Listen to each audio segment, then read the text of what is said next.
1:48 de la tarde, como todos los miércoles y jueves, dedicamos en Noticias Telemedellín estos minutos finales a nuestra sección de víctimas y restitución de tierras. Una sección auspiciada por la Organización Internacional de Migraciones, la Fundación Forjando Futuros, la Unidad para la Atención y Reparación Integral a las Víctimas, la Secretaría de Gobierno y Derechos Humanos de Medellín, por supuesto, Telemedellín. Nos acompañan hoy Nora Saldarriaga, directora administrativa de la Fundación Forjando Futuros, y Marta Cecilia González Ábalos, profesional de reparación individual de la Unidad de Víctimas de Antioquia. Y vamos a comenzar entonces.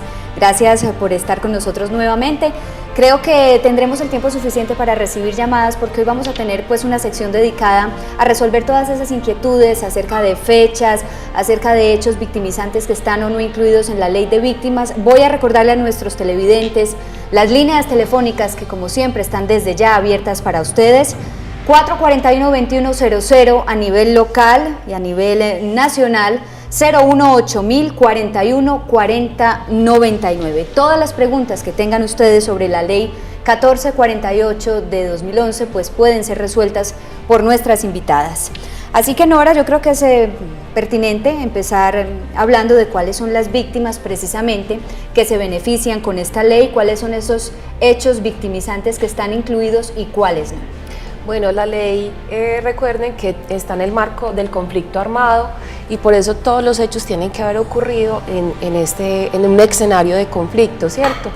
¿Qué es el conflicto? Que había violencia generalizada entre bandas criminales ilegales, que pueden ser los paramilitares, las guerrillas, o enfrentamientos entre las guerrillas y pues el mismo ejército, ¿cierto? Y que por eso las personas que vivían ahí, pues en algunos casos, uno de los hechos, tuvieron que desplazarse, otros fueron despojados, pero también sufrieron lesiones personales, reclutamiento de menores, tortura, secuestro, y todos estos hechos hacen parte de las violaciones a las personas y son las que se incluyen dentro de la ley 1448 como hechos victimizantes. Bien, antes de que entremos, Marta, a hablar de esos plazos, de esos tiempos que abarca la ley 1448, vamos a recibir a Miriam, que está con nosotros en la línea. Miriam, buenas tardes, bienvenida a Noticias Telemedellín. ¿Cuál es su consulta, su inquietud? Muy buenas tardes. Adelante, la estamos escuchando. Muy buenas tardes. Es para ver qué información me dan sobre mi estado de vulnerabilidad, que es que yo fui a la Casa de la Justicia, yo vivo en Itagüí y no me supieron dar ninguna razón. Yo ya había llamado hace como 15 días y me dijeron que yo estaba lista desde marzo. Eso lo pregunté allá, me dijeron que no, que ellos no me sabían dar ninguna respuesta. Entonces por eso vuelvo y llamo a ver qué me dicen. Bueno, Nora, ¿cuál es la respuesta para el caso de Miriam? Sí, doña Miriam tiene dos casos, en ambos casos está incluida. En uno de los casos debe acercarse a uno de los puntos de atención para diligenciar el formato, y pues en el caso de la desaparición forzada, pues ahí tiene que esperar un poco, aunque como le decía anteriormente, ya está incluida. Entonces, doña Miriam, con tranquilidad, hay que esperar y pues acérquese a uno de los puntos de atención que aquí venimos reiterando en cada uno de los programas, y allí le darán mayor información. Hay una diferencia, Marta, entre la reparación y la atención integral y la restitución de tierras en cuanto a términos de fecha. ¿Cuál es el rango, digamos, en fechas que abarca la ley 1448? Porque tengo entendido que las personas que hayan sufrido daños por hechos desde el 1 de enero de 1985 están incluidas, pero para el tema de tierras la fecha es otra. Aclarémosle eso a los televidentes, Marta. Sí, el 1 de enero de 1985 es la fecha para los hechos que provienen de la violación a los derechos humanos o al derecho internacional humanitario en medio del conflicto armado. Los que nos contaba Nora. Y cuando hay despojo o abandono de tierras y se requiere un proceso de restitución de tierras que se adelanta ante la unidad de tierras, que es del Ministerio de Agricultura, los hechos de despojo deben haber ocurrido después del 1 de enero de 1981. Antes de eso no puede hacerse nada al respecto, sino que tiene que acudirse a la justicia ordinaria. Y ahora hablemos de los plazos. ¿Hasta cuándo una víctima puede solicitar ser incluida en el registro único de víctimas. ¿Qué debe hacer una persona que quiera acceder a las medidas y programas que otorga la ley?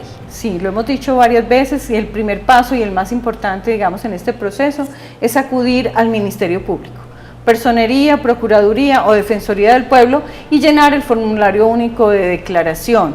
Las personas tienen 2 años después de ocurrido el hecho para rendir esa declaración, pero a partir de la vigencia de la ley 1448 de 2011 se dio un plazo de 4 años para los hechos anteriores. Esos 4 años ya están que se vencen. Si usted no ha declarado un hecho antes del 2011, todavía está a tiempo y puede ir al Ministerio Público.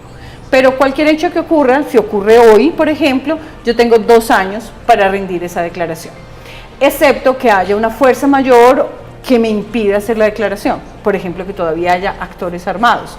Entonces, se tiene en cuenta esa circunstancia y se le puede ampliar el plazo. Cuando hablamos de casos de desplazamiento, por ejemplo, ¿cuáles son las fechas? Son las mismas, el tiempo son 2 años.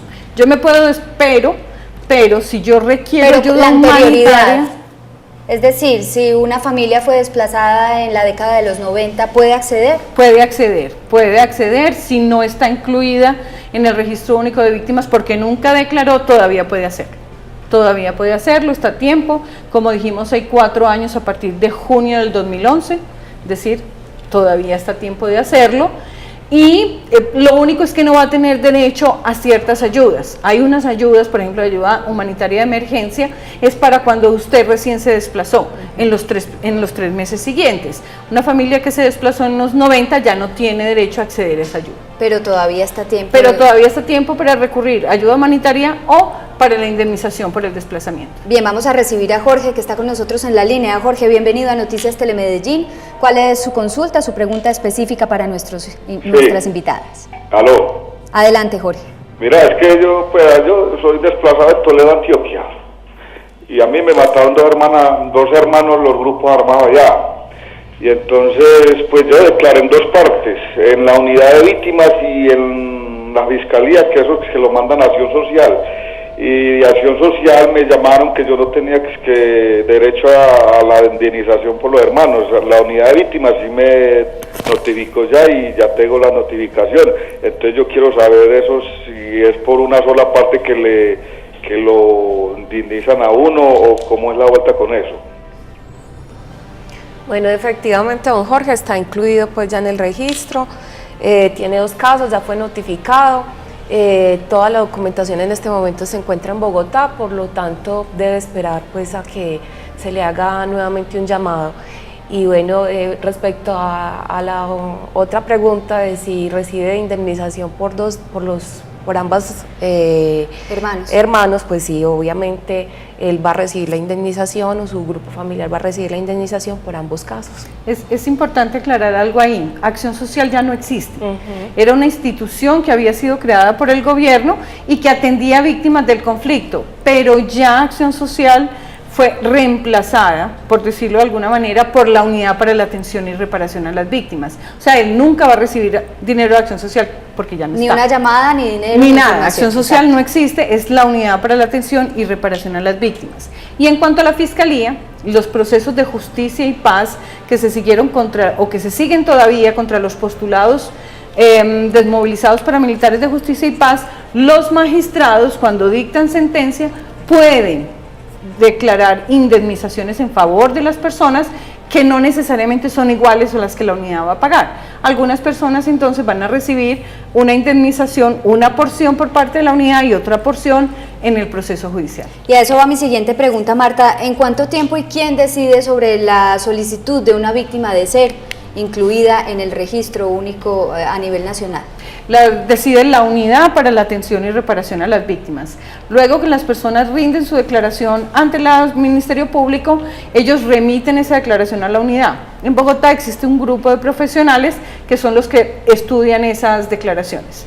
Principalmente lo que se debe estudiar es que sean dentro del conflicto armado o no, como Nora lo explicaba, porque cualquier otro delito no está incluido. No es que uno no sea víctima, sino que no es del conflicto armado.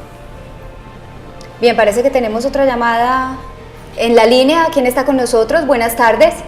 Tardes. Adelante, ¿cuál es su nombre? ¿Cuál es su pregunta concreta? Buenas, mi nombre es Lucila del Socorro Muñoz. Lucila, bienvenida a Noticias Telemedellín. Muchas gracias. Mire, yo le hago una preguntita. Lo que pasa es que yo desde el 2008 estoy haciendo pues vueltas por la cuestión del homicidio de mi hijo. Yo lo tenía radicado por esta cuestión de la 1290, pero desde el año pasado me vienen diciendo que no podía, que ya no me podía justificar por lo que yo tenía que pasar ya para la 1448, la ley 1448. Yo ya hice todo el papeleo, entregué nuevamente documentación, hice por la 1448. Entonces yo quisiera verificar cómo va mi caso, o sea, ya llevo varios años en eso, entonces yo quiero saber cómo va ahora mi caso. Pues claro que sí, Lucila, esa es la intención precisamente de esta sección de servicio a la ciudadanía, Noticias Telemedellín. Nora, el caso de Lucila desde 2008. Sí, efectivamente Lucila hizo el trámite por la 1290. Pero posteriormente, hace poquito, en el mes de agosto, hizo nueva solicitud a través de la ley de víctimas y restitución de tierras, la 1448, pues ahorita su caso está en estudio y debe esperar. Lamentablemente, cuando ella hizo el proceso por el decreto 1290, que era un decreto de la ley 975 de 2005, le negaron el caso y pues ella debió haber puesto un recurso de reposición, no lo hizo en su momento, pues entonces ahorita está haciéndose todo el trámite a través de la ley 1448, que es igualmente válida porque es la ley de víctimas y restitución de tierras. Pues Nora, Marta, muchísimas gracias por estar con nosotros, se nos acaba el tiempo, tuvimos muchas llamadas hoy, esperamos que los televidentes sigan en contacto con Noticias Telemedellín y precisamente con este tema de restitución de tierras y reparación a las víctimas del conflicto. Llegamos hacia el final, a ustedes gracias por haber estado con nosotros. A las 7:25 de la noche tendremos más imágenes para contarles otras noticias, porque todo lo que pasa en la ciudad y el Valle de la Aburrá se ve primero aquí en Noticias Telemedellín. Feliz tarde.